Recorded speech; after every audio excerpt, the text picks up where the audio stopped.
ওয়াবা'আথ ফীহিম রাসূলাম মিনহুম। এজন্য হযরত ইব্রাহিম আলাইহিস সালামের এক ছেলের নাম ছিল ইসহাক, আরেক ছেলের নাম ছিল ইসমাঈল। ইসহাকের জন্য দোয়া করেন নাই, দোয়া করেছে ইসমাইলের জন্য, লেকিন আল্লাহ কবুল করেছে দুজনের পক্ষে। লেকিন ইসহাক আলাইহিস সালামের ঘরে দিলেন ৭০,০০০ নবী। লা ইলাহা ইল্লাল্লাহ ওয়াহদাহু লা শারীকা লাহ ওয়া নাশহাদু আন্না সাইয়্যিদানা মুহাম্মাদান আবদুহু ওয়া রাসূলুহু। أما بعد فأعوذ بالله من الشيطان تزكى وذكر اسم ربه فصلى وقال تعالى قد أفلح من زكاها وقد خاب من دساها صدق الله مولانا العظيم। আজকে ৫৩তম বার্ষিক তাফসীরুল কোরআন মাহফিলের সভাপতি জনাব মোহাম্মদ আবুল হোসেন, বিশিষ্ট সমাজসেবক ও সভাপতি অত্র মাদ্রাসা, উপস্থিত হাজরাতে ওলামায়ে ইকরাম, শ্রদ্ধেয় মুরব্বিয়ানে আযম, আমার যুবক ভাইয়েরা, পর্দার আলের মা ও বোনেরা, আল্লাহ তাআলার অগণিত অসংখ্য প্রশংসা, যিনি দয়া করে মেহেরবানি করে আমাকে আপনাকে কোরআন কারীমের নিসবতে, দাওয়াত ও তাবলীগের নিসবতে, জিক্র ও ফিক্রের নিসবতে একত্রিত হয়ে কোরআন কারীম থেকে কিছু কথা বলার শোনার তৌফিক দান করেছেন, এজন্য বলি আলহামদুলিল্লাহ। আমি আপনাদের সামনে সমার্থক কয়েকখানা আয়াতে কারিমা তেলাওয়াত করেছি। ৩টা সূরা থেকে অনেকগুলো আয়াতে কারিমা তেলাওয়াত করেছি। প্রতিটা আয়াতের সূচনা এক শব্দ দিয়ে, শুরু এক শব্দ দিয়ে, কাদ আফলাহা।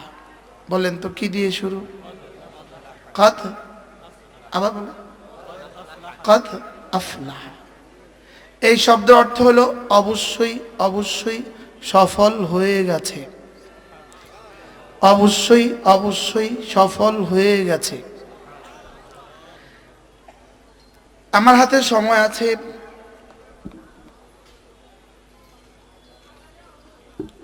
50 মিনিট। এই 50 মিনিটে আমি চেষ্টা করব আপনাদের সামনে এই শব্দটার উপরে কিছু কথা বলতে। এই এক শব্দ কাদ আফলাহা, এটা আল্লাহ তাআলার জবান থেকে বের হওয়া 104খানা কিতাবের মধ্যে সফলতার সবচেয়ে দামি শব্দ।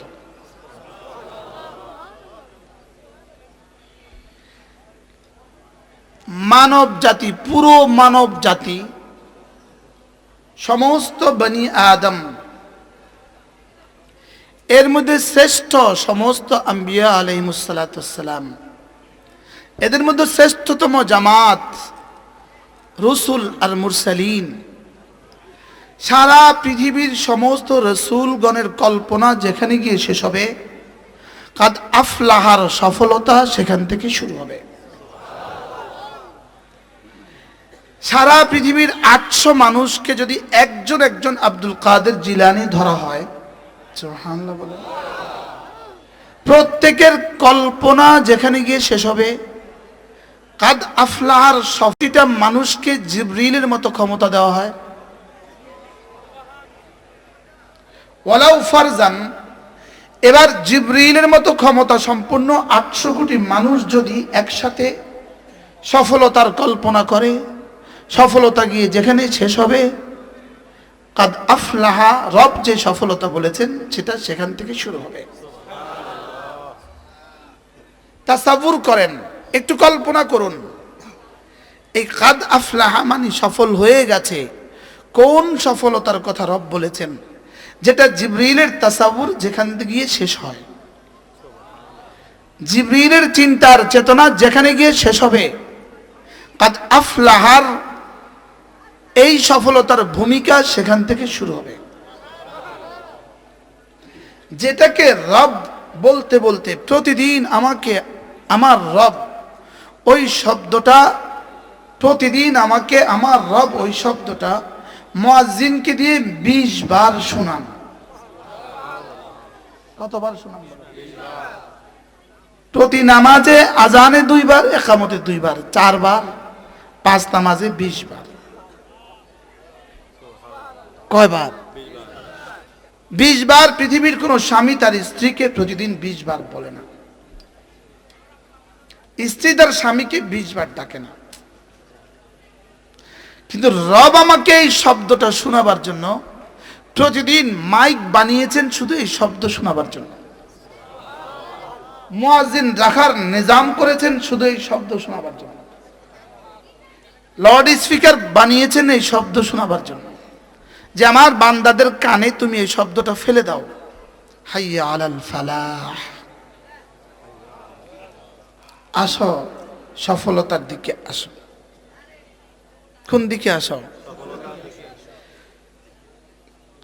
পৃথিবীর কোন বস্তুর দিকে, কোন সফল বস্তুর দিকে আপনাকে কে প্রতিদিন 20 বার ডেকেছে? পৃথিবীর কোন সফলতার দিকে আপনাকে প্রতিদিন কে 20 বার ডেকেছে? ডাকে নাই।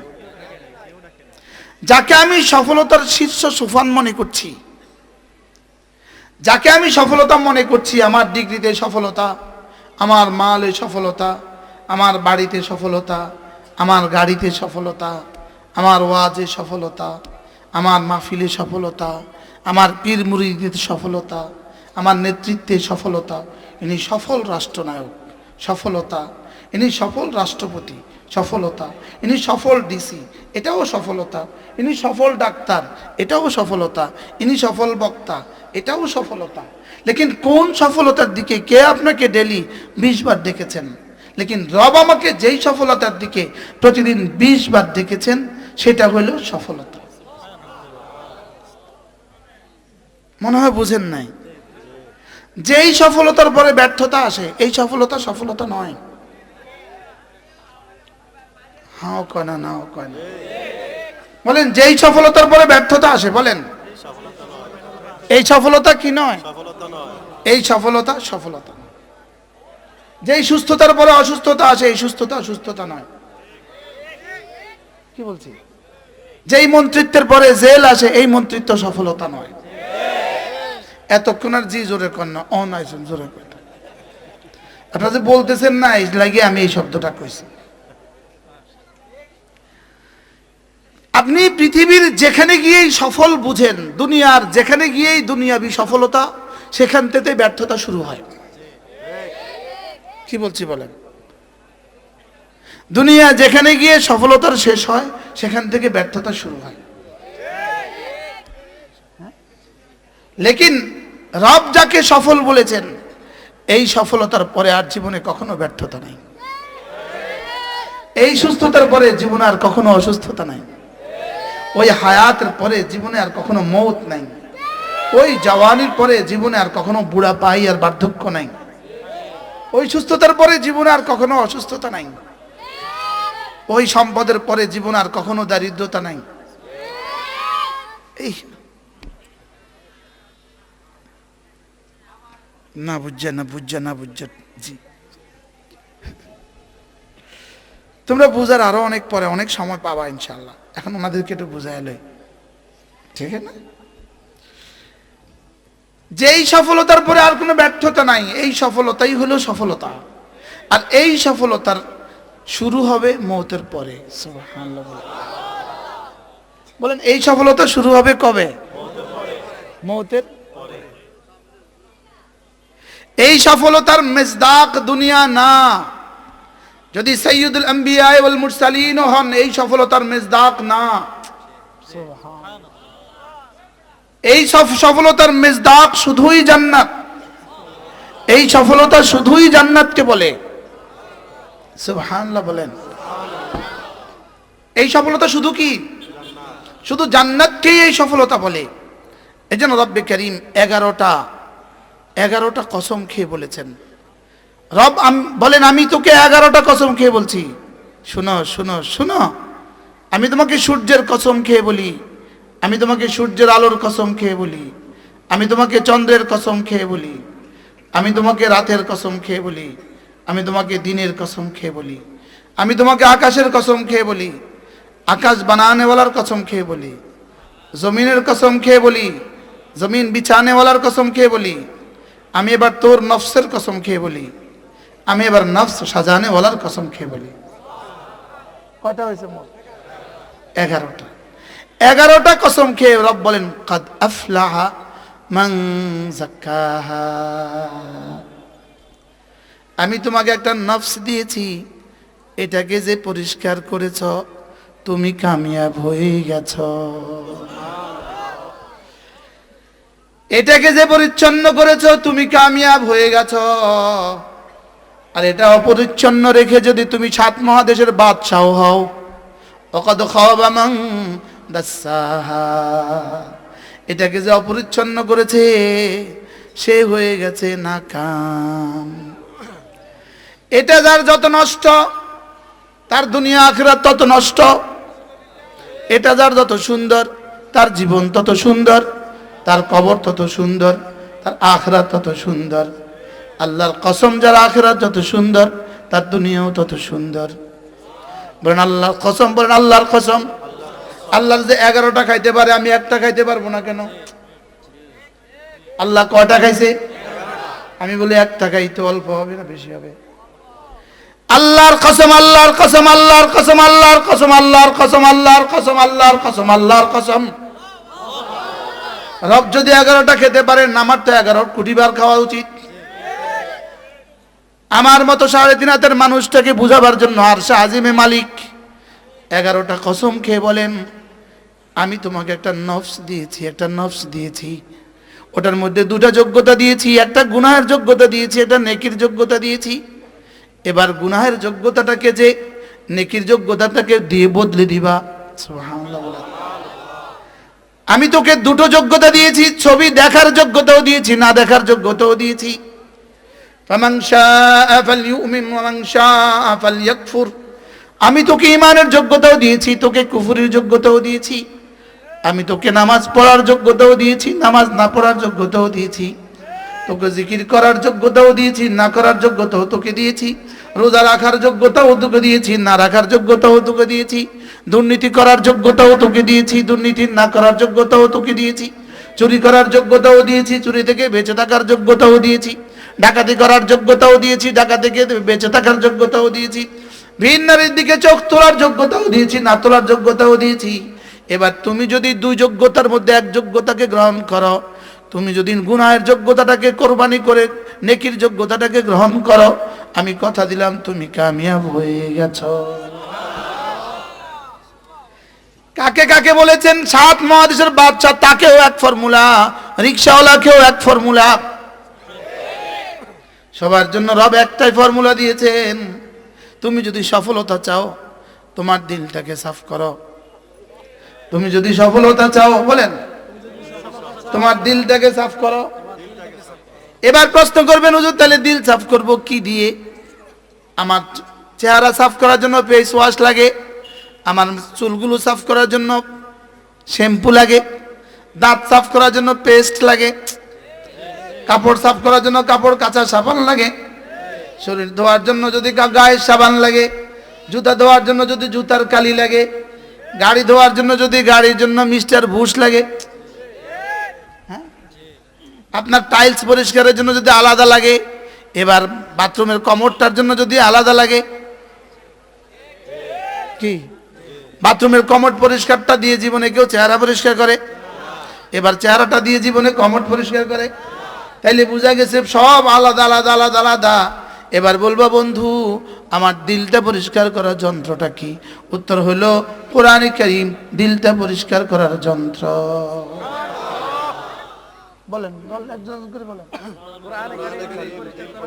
বলেন বলেন সবাই বলেন।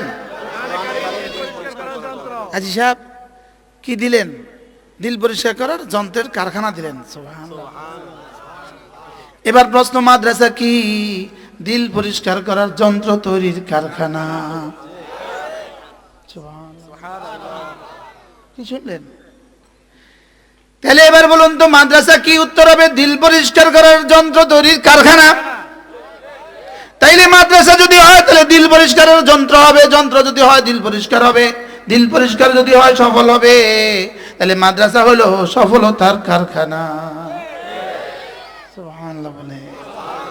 বলে মাদ্রাসাতে কি বানায়? মাদ্রাসাতে সফলতা তৈরির কারখানা। সুবহানাল্লাহ বলে। বিশ্বাস হয়েছে না? হয় না? এজন্য যদি ইব্রাহিম আলাইহিস সালাম যখন দোয়া করলেন রব্বানা ওয়াবআথ ফীহিম রাসূলাম মিনহুম ইয়াতলু আলাইহিম আয়াতিকা ওয়া ইউযাক্কিহিম, হযরত ইব্রাহিম দোয়াতে কি বললেন? আল্লাহ আমি আপনার ঘর বানিয়ে দিলাম, আমার ছেলেটা আপনার ঘরের আমার সাথে ঘর বানাবার সহযোগী ছিল, আমার ছেলেটা আপনার সাথে আমার সাথে সহযোগী ছিল আপনার ঘর বানাতে গিয়ে, আমার একটু কিছু পুরস্কার দিয়ে দেন। কি একটু কিছু দেন না? রব বলেন তুমি চাও না, তুমি যা চাইবা তা দিব। এবার হযরত ইব্রাহিম আলাইহিস সালাম কি বললেন? ওয়াবআথ ফীহিম রাসূলাম মিনহুম, আমার এই ছেলের বংশে একজনকে রাসূল করে পাঠান। আর এমন একজন রাসূল দিবেন যিনি জীবনে প্রথম কাজ করবে ইয়াতলু আলাইহিম আয়াতিক, যিনি আপনার কিতাব তেলাওয়াত করবে। 2 নাম্বার ওই ইউযাক্কিহিম, আর তার উম্মতের দিলগুলোকে সে সাফ করে দিবে। 1 নাম্বার কাজ কি? বলে না, বলো বলো বলো বাবা, তোমরা বলো। কোরআন তেলাওয়াত 1 নাম্বার কাজ কি? 2 নাম্বার কাজ কি? দিল পরিষ্কার করা। 2 নাম্বার কাজ কি? 1 নাম্বার কি? 2 নাম্বার কি? 3 নাম্বার ওয়া ইউআল্লিমুহুমুল কিতাব, তিনি শুধু কোরআন পড়বেন না, না না, 3 নাম্বার কাজ হলো তিনি কোরআন পড়াবেন, কোরআন শিখাবেন। সুবহানাল্লাহ বলেন। তাহলে নবীর 1 নাম্বার কাজ কি? কোরআন কারীমের তেলাওয়াত। নবীর 2 নাম্বার কাজ কি? 3 নাম্বার কাজ কি? কোরআন তেলাওয়াত কি? শিক্ষা করা, শিক্ষা দেয়া। বলেন 3 নাম্বার কাজ কি? 4 নাম্বার কাজ হলো ওয়াল হিকমা, কোরআনে কি কি বলেছে তিনি তার কথা ও কাজ দিয়ে সেগুলো বুঝিয়ে দিবেন। সুবহানাল্লাহ। 1 নাম্বার কাজ কোরআন কারীমের তেলাওয়াত করবেন, 2 নাম্বার কাজ তাদের দিলগুলোকে সাফ করে দিবেন, 3 নাম্বার কাজ কোরআন তেলাওয়াত শিখাবেন, 4 নাম্বার কাজ কোরআন কি কি বলেছে তিনি তার কওল ও ফেল দিয়ে কথা ও কাজ দিয়ে এটা বুঝিয়ে দিবেন। কয়টা? সবাই বলেন নাই কয়টা? তাহলে 4টা কাজ কার কাজ? নবীর কাজ। তাহলে 4টা কাজ হলো নবীওয়ালা কাজ। সুবহানাল্লাহ। 4টা কাজ কি? হযরত ইব্রাহিম আলাইহিস সালাম কি বললেন? আপনি আমার ছেলের বংশে একজনকে রাসূল করে পাঠান, যিনি 1 নাম্বার কাজ করবে কোরআন কারীমের তেলাওয়াত।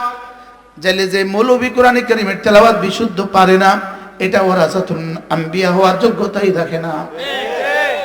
2 নাম্বার যেই মৌলভীর দিলটা সাফ করতে পারে না, দিলটা সাফ করতে পারে না, এরা ওয়ারাসাতুল আম্বিয়ার যোগ্যতা রাখে না। বলে হুজুর মৌলভী করে এভাবে বলছেন, তো আমরাই তো নাই, আমরা তো আরো আগে নাই। বুঝেন না কথা? মা কয় বড় বাড়ি যাও, তাহলে তো আমি দুর্নীতি নাই, মনে হয় বুঝেন না। এই জন্য নবীর 1 নম্বরে জিম্মাদারি কোরআন কারীমের তেলাওয়াত, নবীজির 2 নম্বরে জিম্মাদারি হলো দিল সাফ করে দেওয়া। তাইলে বোঝা গেছে তেলাওয়াতকে আগে বলেছেন, দিল সাফকে পরে বলেছেন। তাইলে বোঝা গেল তেলাওয়াত হলো মাওকুফ আলাই, দিল সাফ হলো মাওকুফ। সুবহানাল্লাহ বলেন। তেলাওয়াত হলো বেস, তেলাওয়াত হলো বেস, এই বেসটা হয়ে গেলে দিলটা সাফ হয়ে যাবে। হাজী সাহেব আমি বুঝাতে পারছি? হ্যাঁ বুঝাতে পারছি? হ্যাঁ সবাই বুঝছেন? এবার বলুন তো দেখি আমাদের সমাজের এই মানুষগুলোর দিল এত নষ্ট কেন? জোরে কয় না, আবার বলেন কি নাই? আচ্ছা আপনি যদি পেস্ট ইউজ না করেন 1 মাস, আপনার দাঁতের অবস্থা কি? হ্যাঁ কি পরিমাণ বসবে, দাঁত কি পরিমাণ নষ্ট থাকবে, দাঁতগুলো কি পরিমাণ নষ্ট, এবার মুখ থেকে কি পরিমাণ দুর্গন্ধ। এবার যদি মাথার মধ্যে যদি শ্যাম্পু বা সাবান যদি ইউজ না করেন তো 1 বছর, এবার চুল থেকে কি পরিমাণ দুর্গন্ধ। শরীরে যদি 1 মাস সাবান লাগান, না লাগান, 1 মাস গোসল না করেন, তাহলে কি পরিমাণ দুর্গন্ধ। তাহলে যদি গোসল না করলে যদি শরীর থেকে দুর্গন্ধ ছড়ায়, পেস্ট ইউজ না করলে যদি দাঁত থেকে দুর্গন্ধ ছড়ায়, শ্যাম্পু ইউজ না করলে যদি মাথা থেকে দুর্গন্ধ ছড়ায়, তাহলে বোঝা গেছে কোরআনে কারীমের তেলাওয়াত না করলে ওই মানুষগুলো থেকে দুর্গন্ধ ছড়ায়। এরকম দুর্গন্ধ ছড়ানোওয়ালা মানুষ এদেশে আসেনি। ওই যুবকের কোথাও অভাব নেই, বলেন না আসেনি? হ্যাঁ, কি কি কি বলেন না? অভাব নাই, বলেন না কি নাই? বাস্তব না বাস্তব? বাস্তব না বাস্তব? হ্যাঁ, বাংলাদেশের যেই ধ্বংসের যেই চিত্র প্রতিদিন বাংলাদেশে দেখা যায়, এই সপ্তাহে এক ছেলে আর ছেলের বউ দুজনে মিলে শাশুড়িকে ঘর থেকে চুল ধরে বের করে নিয়ে আইসা ঘরের সামনে জঙ্গলে রাইখা লাথি আর মুষ্টা আর খিল আর জুতা দিয়ে মারা। কি কি বুঝলেন? কাকে? ছেলে আর ছেলের বউ মিলে। কিন্তু এই ছেলের বউটাকে কিন্তু এই মায়ে পছন্দ করে নিয়ে আসছে। এটা শুধু ছেলের অপরাধ নয়, এর জন্য মারও অপরাধ আছে। এটা ছেলের শুধু একা অপরাধ নয়, এর জন্য মারও অপরাধ আছে। এটা শুধু ছেলের অপরাধ না, এর পেছনে মার অপরাধও আছে। হ্যাঁ, কত পার্সেন্ট? মার অপরাধ কি? মা ছেলেকে দিন শিখায় নাই, এটা মার অপরাধ। এই ছেলের মা মার বাবা এই ছেলেকে দিন শিখায় নাই, এটা হলো ছেলের বাবা মার অপরাধ। জুতার পিটা কি দেখছো? আরো সামনে অপেক্ষা করতেছে। কি ভাই, বাস্তব না বাস্তব? এরকম অপরাধী বাবা মা এদেশে আসেনি? হ্যাঁ, আসেনি? হের বেলায় যে হুজুর একটু দোয়া করবেন, ছেলেটা তো কথা শুনে না। তুমি তোমার ছেলের বেলা রবের কথা শুনো নাই, এই জন্য তোমার ছেলে তোমার কথা শুনে না, সামনেও শুনবে না। কি বলছি বলেন? তুমি ছেলের বেলায় তোমার রবের কথা শুনো নাই, তোমার নিজের বিয়ের বেলাও তোমার রবের কথা শুনো নাই, তোমার ছেলের জন্মের পর থেকে তুমি তোমার রবের কথা শুনো নাই। বলেন না, তুমি কি শুনো নাই? যে ছেলে তার আল্লাহকে চিনে না, সেই ছেলে আব্বাকে চিনবে কেন? কি কি বলছি বলেন? যে বানানে ওয়ালাকে চিনে না, সে লোকমা দেনে ওয়ালাকে চিনবে কেমনে? যে বানানে ওয়ালাকে চিনে না, সে দুধ দেনে ওয়ালিকে চিনবে কেমনে? মা তো বানায় নাই, দুধ দেয়। কি বলছি বলেন? মা তো বানায় নাই, দুধ দেয়। যে বানানে ওয়ালাকে চিনে না, সে মাকে চিনবে কেমনে? এই জন্য আজকের ইউরোপ আমেরিকা হাজারো যুবক আছে, সে জানে না তার বাবাকে। বাস্তব না বাস্তব? গরু জানে গরুর বাবাকে, তাহলে গরু কেন জানে না গরুর বাবাকে? ছাগলে কেন জানে না ছাগলের বাবাকে? মুরগির বাচ্চা কেন জানে না মুরগির বাবাকে? হাঁসের বাচ্চা কেন জানে না হাঁসের বাবাকে? বাচ্চার বাবাকে এটা কেন জানে না? ওটা পশু, এই জন্য জানে না। ওই ইউরোপ আমেরিকা ওরা জানে না কেন? ওরা পশু যে এই জন্য জানে না। আলহামদুলিল্লাহ আমরা জানি কেন? আমরা মানুষ যে এই জন্য জানি। এবার আমরা যে কোরআনের ছোঁয়ায় বেড়ে উঠছি এই জন্য জানি। সুবহানাল্লাহ বলেন। কি বলছি? আমরা কোন ছোঁয়ায় বড় হয়েছি? যদিও আমরা কোরআন শরীফ বেশি পড়তে পারি না, লেকিন আমরা সকলেই এই যে আধা ঘন্টা এখন কথা শুনলেন, আপনি কোরআনের রঙে রঙিন হচ্ছেন। সুবহানাল্লাহ। এখানে কিন্তু কথাটা হাওয়ায় ভেসে যাচ্ছে না, এই কথা আপনার কান হইয়া, আপনার ব্রেন হইয়া, আপনার দিলে কিন্তু এভাবে এভাবে ঘষতেছে।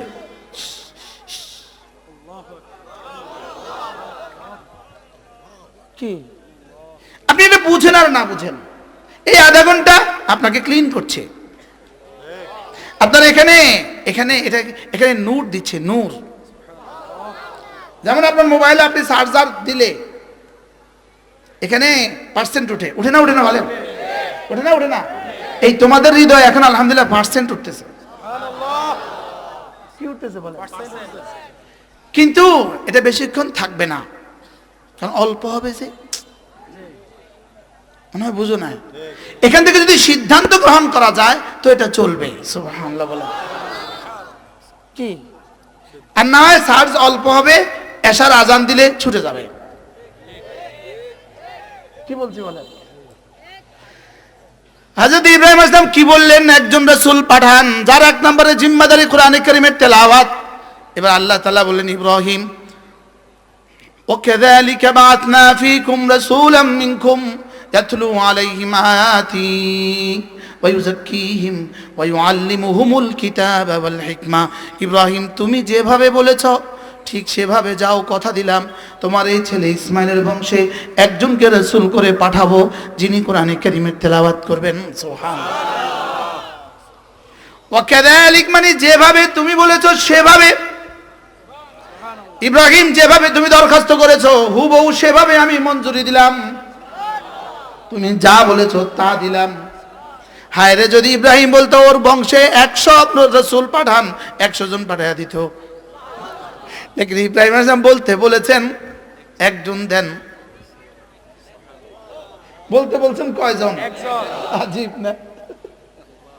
ওয়াবাস ফীহিম রাসূলাম মিনহুম, এজন্য হযরত ইব্রাহিম আলাইহিস সালামের এক ছেলের নাম ছিল ইসহাক, আরেক ছেলের নাম ছিল ইসমাঈল। ইসহাকের জন্য দোয়া করেন নাই, দোয়া করেছে ইসমাইলের জন্য, লেকিন আল্লাহ কবুল করেছে দুজনের পক্ষে। লেকিন ইসহাক আলাইহিস সালামের ঘরে দিলেন 70,000 নবী, আর ইসমাইলের বংশে একজনও দিলেন না। ইসহাক আলাইহিস সালামের ছেলে তিনিও নবী, ছেলের ঘরের ছেলে তিনিও নবী, ছেলের ঘরের ছেলে তিনিও নবী, যেদিকে যায় সেদিকে শুধু নবী, শুধু নবী, শুধু নবী, শুধু নবী, শুধু নবী। আর ইসমাইল ইসলামের বংশে কেউ নাই, একজনও নাই, 1000 বছরে কেউ নাই, 2000 বছরে কেউ নাই। এই বংশের মানুষগুলো কি বলে, হায় আমাদের বংশে নবী নাই, আর ওদের বংশে কত নবী, ওদের বংশে কত নবী। এদের বংশের মানুষগুলো বুড়োরা বলতো, শুনো নৈরাশ হইও না, আমাদের বংশে একজন আসবেই আসবে।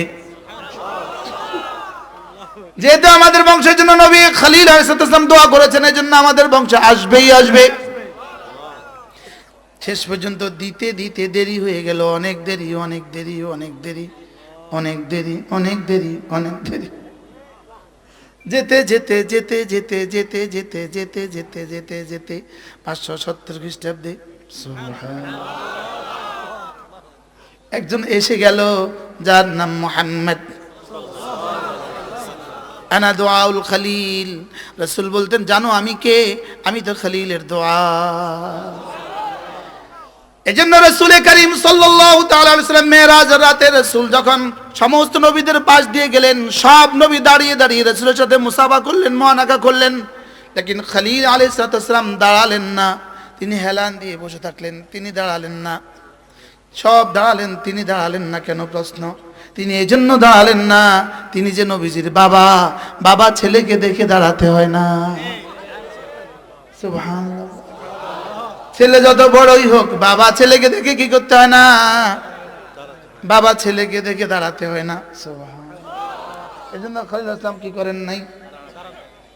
এবার আল্লাহর নবী গিয়ে সালাম দিলেন, মুসাফা করলেন। এবার রাসূল বললেন, হযরত খলিল বললেন, আকরি উম্মাতাকা মিন্নি আসসালাম, মুহাম্মদ তোমার উম্মতকে আমার পক্ষ থেকে আসসালাম বলবা। বলেন ওয়া আলাইকা ওয়া আলাইহিমুস সালাম। এই মুহূর্তে ফেরেশতা গিয়ে বলল, খলিল আপনার বেটারা আপনাকে সালামের জবাব দিয়েছে, ধরেন। এবার বললেন ওয়া আম্বিহুম, তাদেরকে একটা সংবাদ শোনাবা, তাদেরকে একটা সংবাদ দিয়ে দিবা। ওয়া আম্বিহুম, তাদেরকে একটা সংবাদ দিবা, আন্নাল জান্নাতা তাইয়িবাতাত তুরবা, জান্নাতের মাটি বড় উর্বর, আযবাতাল মিয়া, পানি বড় মিষ্টি, ওয়া আন্নাহা কিয়ান, তবে জান্নাত হলো চিটিয়াল, খালি ময়দান, ওখানে কিছু নাই। পানি বড় উর্বর, পানি বড় মিষ্টি, মাটি বড় উর্বর, তবে ওখানে কিছু নাই। ওয়া আন্না গিরাসাহা, ওখানে গাছগাছালি, ওখানে বাড়িঘর, ওখানে পাখপাখালি, ওখানে সাগর নদী। সুবহানাল্লাহ।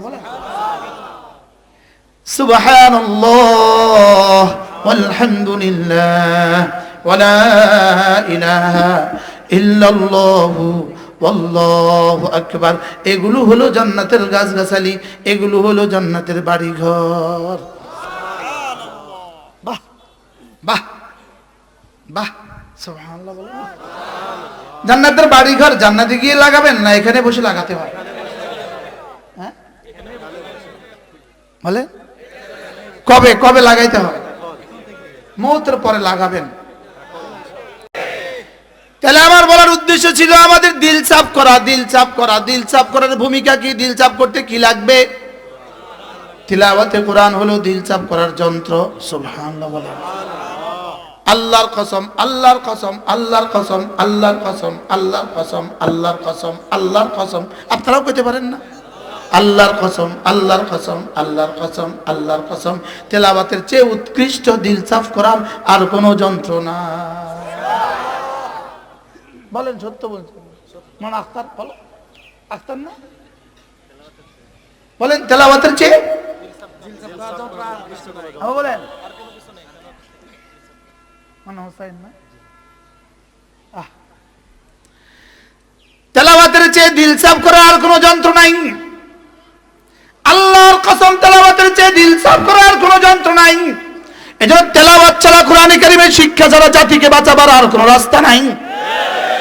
জাতির ছেলেদের জন্য নাই, জাতির নারীদের জন্য নাই, জাতির পুরুষের জন্য নাই, জাতির নারীদের জন্য নাই। আল্লাহর কসম, আল্লাহর কসম, আল্লাহর কসম। যদি এদেশের প্রাইমারি স্কুলে কোরআনে কারীমকে লাজিম করে দেওয়া যেত, এদেশের হাই স্কুলে কোরআনে কারীমকে সব শিক্ষার পাশাপাশি যদি কোরআনে কারীমকে লাজিম করে দেওয়া যেত, হাই স্কুলে শিক্ষার পাশাপাশি যদি কোরআনে কারীমকে লাজিম করে দেওয়া যেত, কলেজে শিক্ষার পাশাপাশি যদি কোরআনে কারীমকে লাজিম করে দেওয়া যেত, এদেশের ইউনিভার্সিটিতে শিক্ষার পাশাপাশি যদি কোরআনে কারীমকে লাজিম করে দেওয়া যেত, এদেশের পুলিশ প্রশাসনে সুইপার থেকে আইজি পর্যন্ত সকলকে যদি সব ডিউটির সাথে কোরআনে কারীমকে লাজিম করে দেওয়া যেত, এদেশের সেনাবাহিনীর সুইপার থেকে জেনারেল পর্যন্ত যদি কোরআনে কারীমকে লাজিম করে দেওয়া যেত, এদেশের সিভিল প্রশাসনে সুইপার থেকে সচিব পর্যন্ত যদি কোরআনে কারীমকে লাজিম করে দেওয়া যেত, আল্লাহর কসম এত সংশোধন আর এত সংবিধান লাগতো না, এদের দুর্নীতি মুক্ত হয়ে যেত। যা বলছি বুঝে শুনে বলছি।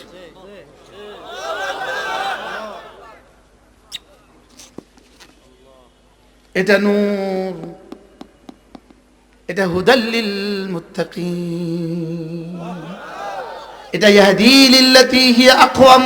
সুবহানাল্লাহ বলেন। কি বলবেন, কি বলবেন? এটা হুদাল্লিল মুত্তাকিন, এটা মানবতাকে মানব মানব বানাবার, মানুষত্বকে মনুষ্যত্ব বানাবার, মানব জাতিকে মানুষ বানাবার, মনুষ্যত্ব দেওয়ার, হিউম্যানিটি দেওয়ার আল্লাহর কসম। হুদাল্লিল মুত্তাকিন আর শাজিম কর্তৃক মানবতার জন্য সর্বশেষ সর্বশেষ কিতাব। সুবহানাল্লাহ বলেন। বলো এটার চেয়ে দামি কোনো গ্রন্থ নাই, এটার চেয়ে মধুর কোনো গ্রন্থ নাই, এটার চেয়ে পরিষ্কার কোনো গ্রন্থ নাই, এটার চেয়ে পবিত্র কোনো গ্রন্থ নাই। সুবহানাল্লাহ বলেন। এটার চেয়ে খায়ের কোনো কিছু নাই, এটা চেয়ে আফদল কোনো কিছু নাই, এটা চেয়ে আথিয়াব কোনো কিছু নাই। সুবহানাল্লাহ বলেন না, এটা চেয়ে দামি আর কিছু নাই। বলো বলো বন্ধু বলো, না না এটার চেয়ে দামি আর কিছু নাই। আবার বলেন এটার চেয়ে দামি আর কিছু নাই। বলেন বলেন বলেন, আবার বলো, না না এটার চেয়ে দামি আর কিছু নাই। এটার সাথে যেই লাগে সেই দামি, যেই লাগে সেই দামি। এটার সাথে যদি একটা প্লাস্টিক লাগে সেটাও দামি হয়, এটার সাথে যদি মাদার গাছের রেল লাগে সেটাও দামি হয়, এটার সাথে যদি মার্কিন কাপড় লাগে সেটাও দামি হয়। আল্লাহর কসম এটার সাথে যে ইটটা লাগে সেটাও দামি হয়, এটার সাথে যে মাটি লেগে যায় সেটাও দামি, এটার সাথে রাত লেগে রাত হয়ে গেছে 1000 মাসের চেয়ে শ্রেষ্ঠ, এটার সাথে মাস লেগে হয়ে গেছে 12 মাসের মধ্যে শ্রেষ্ঠ, এটার মধ্যে মক্কা নগরী লেগে হয়ে গেছে শ্রেষ্ঠ শহর, এটার সাথে মদিনা লেগে হয়ে গেছে শ্রেষ্ঠ শহর, এটার সাথে মুহাম্মদ ইবনে আব্দুল্লাহ লেগে হয়ে গেছে মুহাম্মদুর রাসূলুল্লাহ সাইয়্যিদুল আম্বিয়া ওয়াল মুরসালিন, এটার সাথে লেগে সিদ্দিক আকবর হয়ে গেছে সিদ্দিক আকবর, এটার সাথে লেগে ফারুক আজম ফারুক আজম। বলো এটার সাথে লাগলেই দামি, লাগলেই দামি, লাগলেই দামি, লাগলেই দামি। বিশ্বাসের সাথে এটার সাথে, বিশ্বাসের সাথে লাগলে ওই বিশ্বাস শ্রেষ্ঠ বিশ্বাস, কর্মের সাথে লাগলে ওই কর্ম শ্রেষ্ঠ কর্ম। সুবহানাল্লাহ বলেন না। জ্ঞানের সাথে লাগলে ওই জ্ঞান শ্রেষ্ঠ জ্ঞান। বলো, এটার কোনো লয় নাই, এটার কোনো ক্ষয় নাই, এটার কোনো ব্যত্যয় নাই, এটার কোনো তাবদীল নাই, এটার কোনো পরিবর্তন নাই, এটার কোনো পরিবর্ধন নাই, এটার কোনো, এটা অন্তহীন, এটা অন্তহীন, এটার কোনো অন্ত নাই। সুবহানাল্লাহ বলেন না। কেমনে বলতে হয়? আল্লাহর কসম, আল্লাহর কসম, আল্লাহর কসম, এটার ভালোবাসা তোমাকে মানুষ বানাবে, এটার তেলাওয়াত তোমাকে মানুষ বানাবে, এটার বুঝা তোমাকে মানুষ বানাবে, এটা মতো চলা তোমাকে মানুষ বানাবে। এর বাইরে যত সংবিধান, এর বাইরে যত সংবিধান, এর বাইরে যত সংস্করণ, আজকে সংস্কার করতে করতে করতে করতে গত 5 আগস্ট থেকে আজ পর্যন্ত সংস্কার করতে করতে জীবন দিলা, লেকিন তুমি যাওয়ার পরে তোমার সংস্কার আরেক দলে ছিঁড়ে ফেলবে। লেকিন আমাদেরটা ছেড়ার কোনো শক্তি পৃথিবীর কারো নাই। যদি তোমাদের সংস্কারকে কোরআনের আলোয় আলোকিত করে দিতে, তোমাদের সংস্কারটা যদি কোরআনের আলোয় আলোকিত করে দিতে, তোমাদের সংস্কার হয়ে যেত অক্ষয়। সুবহানাল্লাহ বলেন। কি বলতেছি বলেন? কি আমি কি 2-4টা শব্দ আপনাদের সামনে আওড়াইতেছি না? যদি একটা বক্তৃতা মুখস্থ করে আইছে, আমাদেরকে এটা শোনায়া দিল আর কি না? বিষয় কি এটা নাকি না? বলো, এটা কোরআন। ইন্না হাযাল কুরআন, এটা কোরআন ইয়াহদি লিল্লাতী হিয়া আকওয়াম ওয়া ইউবাশশিরুল লাযীনা আমানু ওয়া আমিলুস সালিহাত আন্না লাহুম আজরান কাবীরা। রব্বুল আলামিন বলেন, এটা কোরআন, এটা কি করে জানো? এটা না তোমাকে রাহনুমাই করে, এটা তোমাকে পথ দেখায়। কোন পথ দেখায়? যেই পথ আকওয়াম, আকওয়াম মানে 3টা গুণে গুণীকে আকওয়াম বলে। 1 নাম্বার এটা সবচেয়ে সংক্ষেপ, 2 নাম্বার সবচেয়ে নিরাপদ, 3 নাম্বার সবচেয়ে সহজ। কি বলছি? আখসার, আখসার, আমান, আসহাল, 3টা হইলে আকওয়াম। উফ, قد أفلح من تزكى। তোমার ছেলেকে তুমি কোরআন পড়িয়েছ, আশা করা যায় সে ইউরোপে যাক আর আমেরিকায় যাক, ফ্রান্সে যাক আর সুইজারল্যান্ডে যাক, এই ছেলে জীবনে কখনো বাবাকে ভুলবে না, এই ছেলে মাকে ভুলবে না। কারণ যে ছেলে রব চিনে, সে বাবা চিনবে না কেন? কি ভাই, মেয়েটাকে কোরআন শিখিয়ে দিয়েছ, এবার সে জার্মান চলে গেছে, ফ্রান্সে চলে গেছে, পৃথিবীর যেখানে ইচ্ছে সেখানে যাক, সে বাবার দুঃখে দুঃখী হবে, বাবার সুখে সুখী হবে, সে বাবাকে ভুলবে না। আর এটা না শিখাইয়া জীবনে যেখানেই বুঝাইয়া দাও, যাওয়ার যাইয়া বলবে good bye daddy, good bye. কি বলবেন বলেন?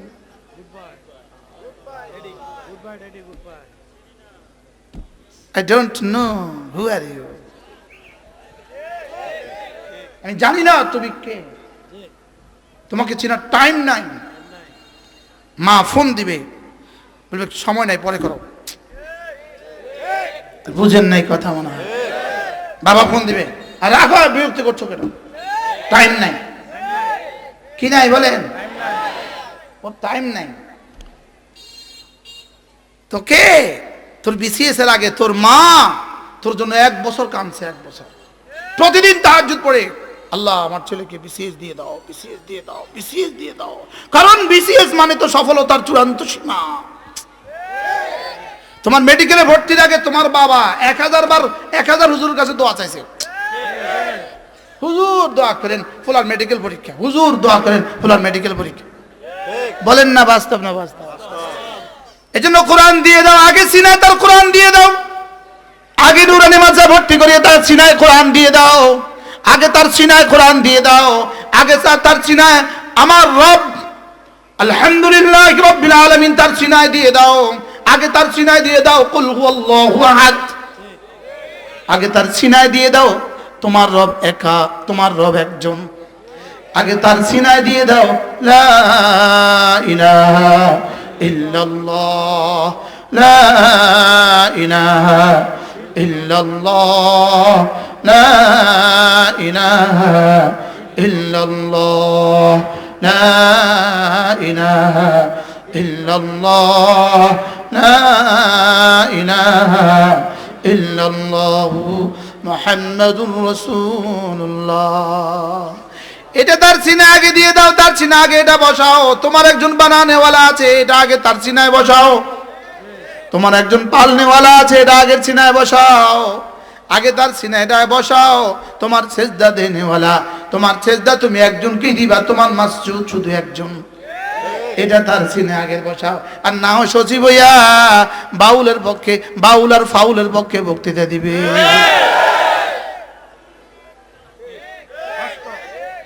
যে কোন বাউলের পক্ষে নিতে পারে, তার তে আর কুত্তাতে একই কথা।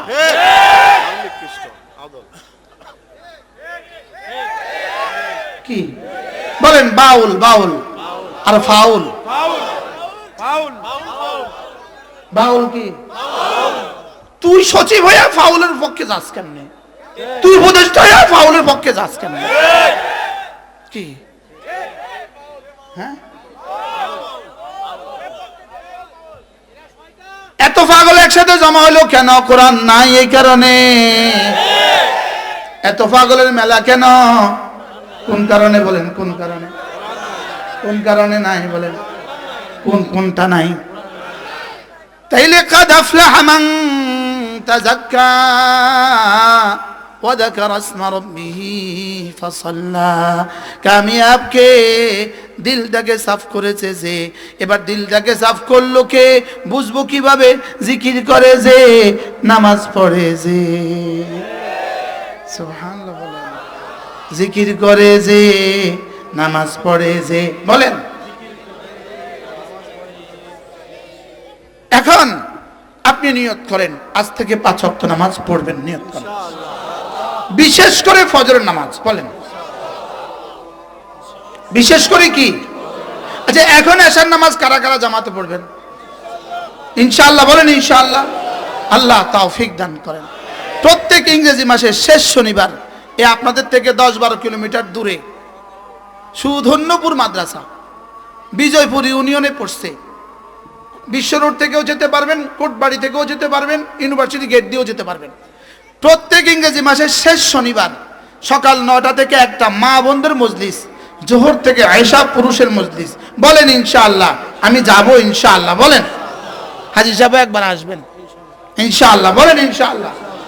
আমাদের অনেকগুলো কিতাব আছে আমাদের গাড়িতে, যদি পারেন একটা বই কিনে নিয়ে যাবেন। একটা বই, 15টা কিতাব আছে। কতটা কিতাব? পারলে একটা বই কিনে নিয়ে যাবেন। যদি সুযোগ থাকে ইসলামী মজলিসে আসবেন।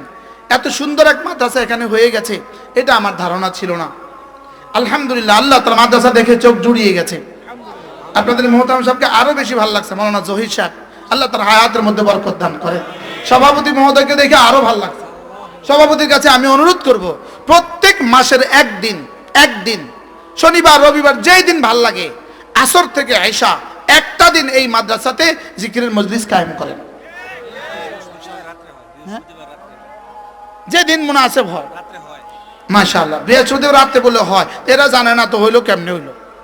ওই দিন নিয়ত করবেন যে এই গ্রামের প্রতিটা যুবক আমরা আসর থেকে মাগরিব যেদিন এখানে জিকিরের মজলিস হবে, ওই দিন আমরা এখানে সময় দিব। বলেন ইনশাআল্লাহ। বলেন ইনশাআল্লাহ। এটা ঠিক করে নেবেন ইনশাআল্লাহ। আল্লাহ আমাদের সবাইকে তৌফিক দান করেন। সুদূরপুরের ইসলামী মজলিসে দাওয়াত দিলাম, কখনো সুযোগ থাকলে আসবেন। রমজান মাসে ইতিকাফ, আগে রমজানের আগে অনলাইনে আবেদন করতে হবে, অথবা গিয়া আবেদন করতে হবে। গিয়া আপনার সিট আপনি নিশ্চিত করতে হবে। যদি রমজানের সুযোগ থাকে আমাদের সাথে 10 দিনে ইতিকাফ করবেন ইনশাআল্লাহ। যদি কখনো সুযোগ থাকে যে হুজুরের সাথে ইতিকাফ করব, তো নিয়ত আগে থেকে করতে হবে। 20 তারিখে গেলে সিট পাবেন না। 20 তারিখে গেলে সিট পাবেন না। 20 বছরের নিচে কাউকে রাখবো না, 60 বছরের উপরে কাউকে রাখবো না। 60 বছরের উপরে কেন রাখি না? ওনার খেদমত করতে আমি অপারগ। আর 20 বছরের নিচে কেন রাখি না? ও দুষ্টুমি করবে, ওরা আমি পালতে পারবো না। এই জন্য বাকিদেরকে দাওয়াত দিচ্ছি, প্রত্যেক ইংরেজি মাসের শেষ শনিবারে সুযোগ থাকলে আসবেন ইনশাআল্লাহ। এখন যাদের ওযু আছে তারা সব সিধা করেন, যাদের ওযু নেই তারা ওযু করে আসেন। আল্লাহ তাআলা আমাদের সবাইকে তৌফিক দান করেন। সুবহানাল্লাহি বিহামদিহি, সুবহানাকাল্লাহুম্মা বিহামদিক, আশহাদু আল্লা ইলাহা ইল্লা আনতা আস্তাগফিরুকা ওয়া আতুবু ইলাইক।